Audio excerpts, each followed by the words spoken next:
Home at last. Peter Sam wanted to start work, but the thing controller wouldn't let him. "Another day's rest will do you good," he said. "Besides, I've got a surprise for you." "For me, sir? How nice, sir. What is it, sir?" "Wait and see," smiled the thin controller. The surprise was Skarloey. "Oh," said Peter Sam, "I'm glad you've come home." They lit Skarloey's fire, and he sizzled happily. "I feel all excited," he said, "just like a young engine. I'm longing to pull my dear old coaches again. Are they running nicely?" "Yes, they're running well," Peter Sam answered, "but we have 4 other coaches now." Skarloey was interested. "Oh," he said, "tell me about them." "Cora is a guard's van. She isn't as big as Beatrice, and she hasn't a ticket window, but I like her best. She was my guard's van in the old days. Ada, Jane, and Mabel are plain. They have no roofs. Sir Handel says they're trucks, but they have seats," said Peter Sam. "So I say they are coaches. What do you think, Skarloey?" The old engine smiled. "They have seats. They're coaches," he said firmly. "Sir Handel likes Gertrude and Millicent best," Peter Sam went on. "He always tries to take them alone. They have bogies, and he says they're the only real coaches we have. They remind him of when he used to pull our express.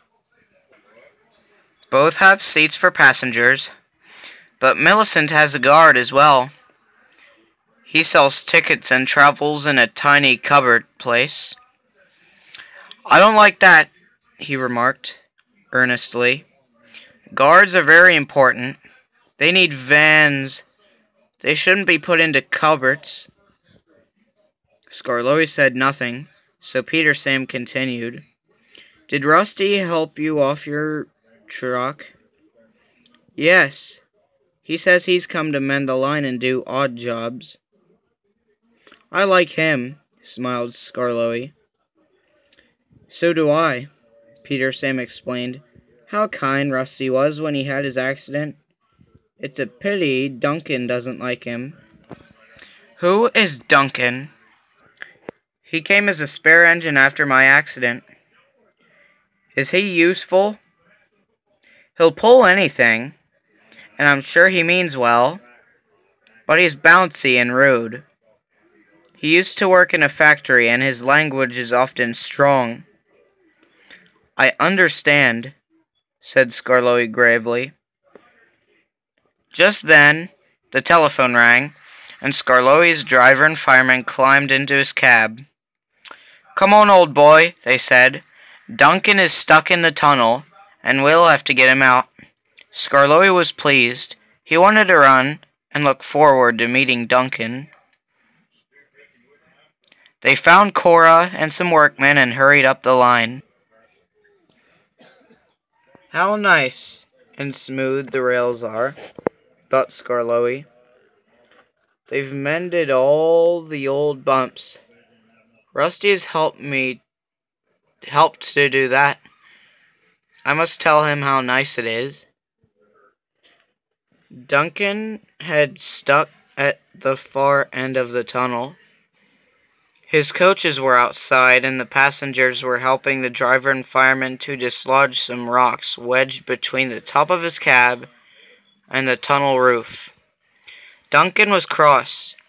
"I'm a plain, blunt engine," he kept saying. "I speak as I find. Tunnels should be tunnels and not rabbit holes. This railway's no good at all."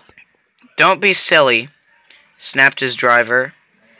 "This tunnel is quite big enough for engines who don't want to rock and roll." They cleared away the rocks, and Skarloey pulled Duncan and his coaches safely through. Cora was left on a siding, and the workmen stayed to make sure all was safe. Duncan grumbled all the way home, but Skarloey paid no attention. The thin controller was waiting for them. "Listen to me, Duncan," he said.